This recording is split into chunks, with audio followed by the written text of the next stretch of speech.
It's Friday! Happy Friday! Your boy is exhausted. Hey, Nosy, stay there. Oh my goodness, that dog right now, she's so clingy. Don't know what it is. My meeting started 2 minutes ago, so I've got to run to get in there. But I just want to let you know, today is not Pie Day Friday. So I told you yesterday that I got a big, hairy, audacious goal of losing 10 kilos in the next month and a half. So pies aren't going to help that goal. I thought, what's another? We need to rebrand Fridays, at least just temporarily. So rebranding Fridays means that I am introducing, as of today, welcome to the very first voice break in the vlog, and then also the very first Fast Day Friday. So I'm going to fast today. I'm going to do a quick 36-hour fast from, I'm just calling it midnight last night. It was probably a little bit earlier, but that's all right, to midday on Saturday. Midday on Saturday. So that means that I'm going to have nothing but water. I'm going to allow myself some coffee as well. I've got to go light on the coffee. I'm also going to take some vitamins, and that's okay too. But that is it. That is it. So yeah, Fast Day Friday. Welcome to Fast Day Friday. Let's see how it turns out. Fasting is good for you. There's a lot of science behind it. I'll talk about it later because, again, my meeting started. Goodbye. You gotta let go with the other hand. Go.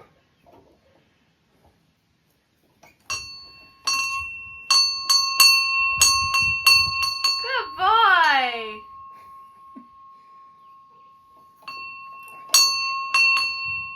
Good boy. You're just so cute. She's running away. Zia, come on. Whatever, we'll leave it to her. Hello, friends of the vlog. Welcome to... Tim's going to quickly go and water the garden on a nice little break, and there's a pair of scissors on the steps. There you go. We like a nice quick title around here. So I decided, I pulled a card and thought it might be cool to talk about. I pulled a couple cards and I picked my favourite. I wanted to talk about a trip that we took not long ago, a place that we, will hopefully visit again soon. And that is Vanuatu. So, for a bit of context, I don't travel, right? Or, I certainly didn't travel. I've never been a big traveller. But my family do have a connection out in Vanuatu. So my father, I'm just going to try and, actually I'm going to learn from last time and put that there. Am I? That'll do. Alright. Maybe. So my father was born in Vanuatu, actually. Believe it or not, you wouldn't know that. And he grew up there for the first 6 years of his life. And we have a very sort of special, well, I certainly do anyway, connection with the people out there. Hold on, I'm nearly done.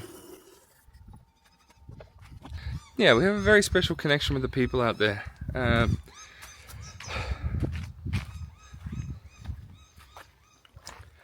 it's been, like over COVID, we didn't really have much of a chance to get out there.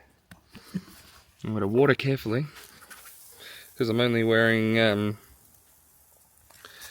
flip-flops, as my wife calls them. Just giving all the plants a nice, healthy water. Spring is turning here, so we're starting to see all the plants come back to life. I'm trying to give them the best shot they can. They're getting lots of beautiful sun at the moment, and I'm going to give them a lot of nice water as well. So yeah, my family has a connection to the people out in Vanuatu. I've been heavily involved over there for many, many, many years. I started with my grandparents. My grandparents were missionaries out there. And that's where my father was born. He was born while they were out in the mission field.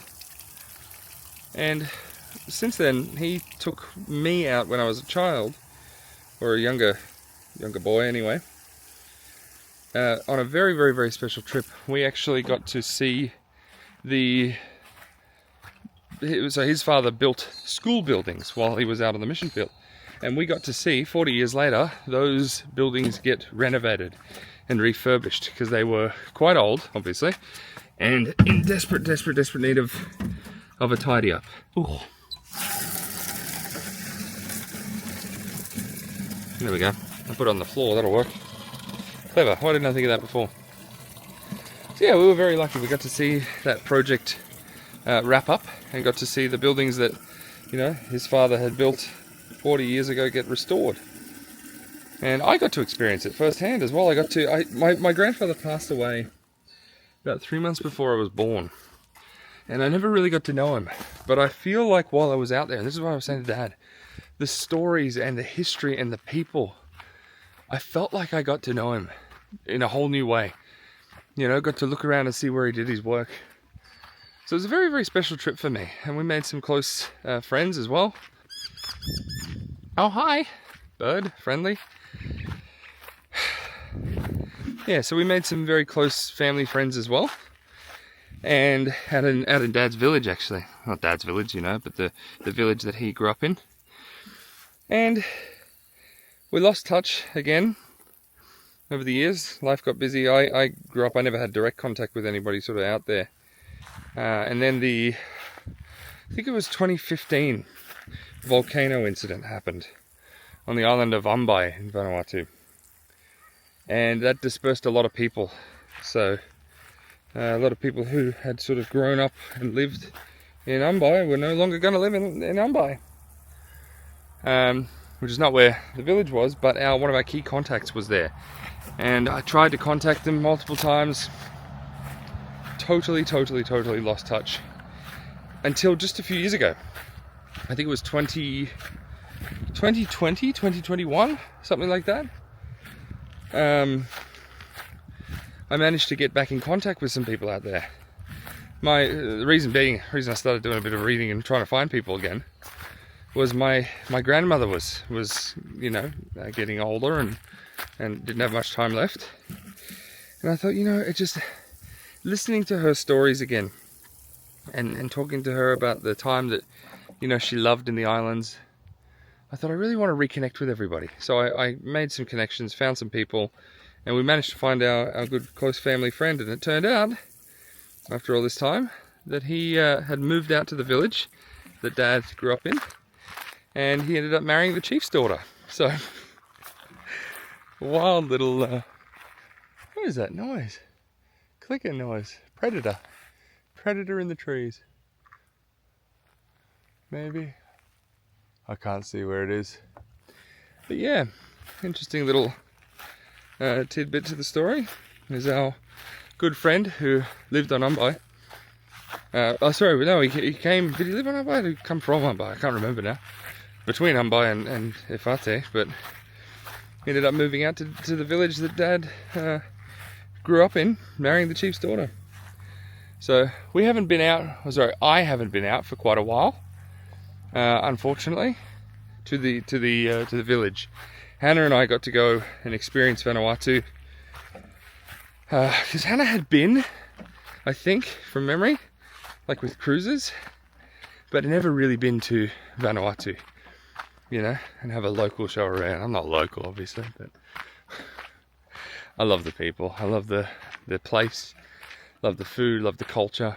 It's a second home. It's always felt like a second home. Since the first time I went out there, it just felt like something different. The air smelt different, you know, it invigorated me differently. I remember how sad I was on the plane coming back to Brisbane when we went out there. Just reminded me how much I love that place. But anyway, so I'd like to get out there. I'd particularly like to go and introduce Charlie to everybody. We had a very unfortunate thing happen recently, where one of our family friends out in the village fell ill, and it seemed, you know, just not feeling great, and suddenly it turned really aggressively. And I said to Dad, we got to get out there. We actually had planned to go as a family out there a couple of months before, but the airline imploded and we kind of lost it, and everything just didn't go to plan. And he picked up anyway, the family friend. Health started getting better, and then we got a notice that it came back aggressively and he'd passed, which was quite sad. Luckily Dad was able to see him a few months before, but the last time I saw him was back, you know, 2011 I think, or 2012, and made me sad. You know, as you know, if you followed the vlogs, I work a lot. Proud of that. Proud of my work ethic. But workaholism is a real sickness that I struggle with. You know, like I work with no goal of having a break. And, you know, with no real, like I work to get the result of work and to store it and protect it. But I lose life. And to me, it doesn't bother me. Like if I lose experiences, whatever, no big deal. But that hit me that I'm losing people because of my choices. So I love Vanuatu a lot. And we're going to make our way out to, not just to one of the main islands, but out to the village, because I want to introduce Charlie to everyone. They'll be very, very excited. There's so many stories of people who loved my grandfather and, you know, were so excited to meet me. I'm sure they'll be excited to meet Charlie too. So there's a little bit of a story. I have a deep connection to Vanuatu, love Vanuatu so much. But I don't get out there enough. So we're going to make that happen. We're going to make change. All right, I'm going to go back to work. I just thought I'd quickly water the garden, have a bit of a chat, and back to work. We'll talk soon.